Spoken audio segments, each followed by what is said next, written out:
সর্বস্তরের সবাইকে আমার পক্ষ থেকে আসসালামু আলাইকুম রহমতুল্লাহি ওয়া বারাকাতুহু। বিশেষ করে আপনারা জানেন আজকের এই আয়োজনটা হচ্ছে আমাদের শহীদ রাষ্ট্রপতি জিয়া রহমান এবং দেশের খালেদা জিয়ার আত্মার মাগফিরাত কামনা করে আজকের এই আয়োজন। আমরা পবিত্র মাহে রমজান উপলক্ষে প্রায় সব জায়গায় জাতীয়তাবাদী স্বেচ্ছাসেবক দল এই আয়োজনটা করে আসছে। তবে বাকিরা আজকে ব্যতিক্রম নিয়ে একটা আয়োজন করেছে, যেন আপনাদের ইফতারটা মনের মতন হয়, আপনাদের ইফতারটা যেন শান্তিপূর্ণ হয়, আপনার ইফতার খেয়ে যেন এই মনের যে খোরাকটা পূরণ হয় এবং আত্মতৃপ্তির মধ্য দিয়ে আপনাদের দোয়াটা যেন আল্লাহ কবুল করে, সেই রকম একটা আয়োজন করেছে। আমি ধন্যবাদ জানাচ্ছি বাকুড়িয়া জেলার সর্বস্তর নেতৃবৃন্দকে আজকে ইফতার মাহফিলের আয়োজন করার জন্য।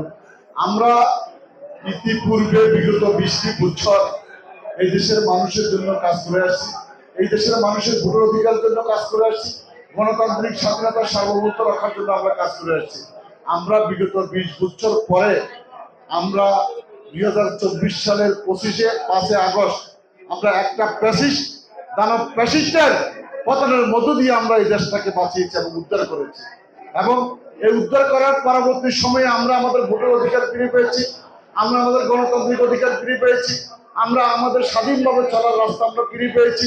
এই ধারাবাহিকতায় 12ই ফেব্রুয়ারি দেশের মানুষ একটি গণতান্ত্রিক প্রক্রিয়ায় ভোটের মধ্য দিয়ে একটি সরকার প্রতিষ্ঠা করেছে, ঠিক কিনা? আপনারা কি সবাই ভোট দিয়েছিলেন? সবাই ভোট দিয়েছেন?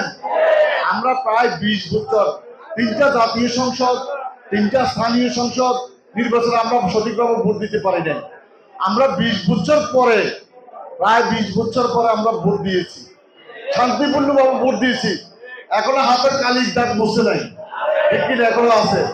কিন্তু এই ভোটের জন্য আমাদের কত নেতা ত্যাগ করেছে, গুম হয়েছে, গুপ্ত হত্যার শিকার হয়েছে এবং জেলে যেতে হয়েছে, পঙ্গুত্ব বরণ করতে হয়েছে, কত কিছু হয়েছে, ঠিক কিনা?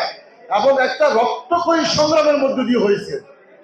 তো আমরা দোয়া করব আজকে এই বিগত সময় আমাদের এই 1971 সালের স্বাধীনতা যুদ্ধের সময় থেকে এখন পর্যন্ত এই দেশের গণতান্ত্রিক আন্দোলনের জন্য যারা শহীদ হয়েছে, জীবন দিয়েছে, আত্মত্যাগ করেছে, আল্লাহ পাক যেন তাদেরকে জান্নাতুল ফেরদৌস নসিব করে এবং শহীদী মর্যাদা দান করে। আরেকটা বিশেষ কথা বলে রাখবো, আমরা 20 বছর পরে ক্ষমতায় এসেছি। আমাদের নেতৃবৃন্দের উদ্দেশ্যে বলবো, আমরা মনে করতে হবে আমরা আগের মতোই আছি। সাধারণ মানুষের সাথে আমাদের সেই সম্পর্ক রাখতে হবে। এই দেশের সাধারণ মানুষ বিএনপিকে ভালোবাসছেই বলে এবং বিএনপির পাশে ছিলই বলে বিএনপি বিজয় অর্জন করছে, ঠিক কিনা? আর 12 ফেব্রুয়ারিতে আমার একজনের ভোটে বিএনপি ক্ষমতায় গেছে, বিএনপির ভোটে ক্ষমতায় গেছে। মনে করতে হবে দেশের 18 কোটি মানুষের ভোটে ক্ষমতায় গেছে। যারা ভোট দেয় নাই তাদের ভোটও গেছে, যারা ভোট দিছে তাদের ভোটে ক্ষমতায় গেছে।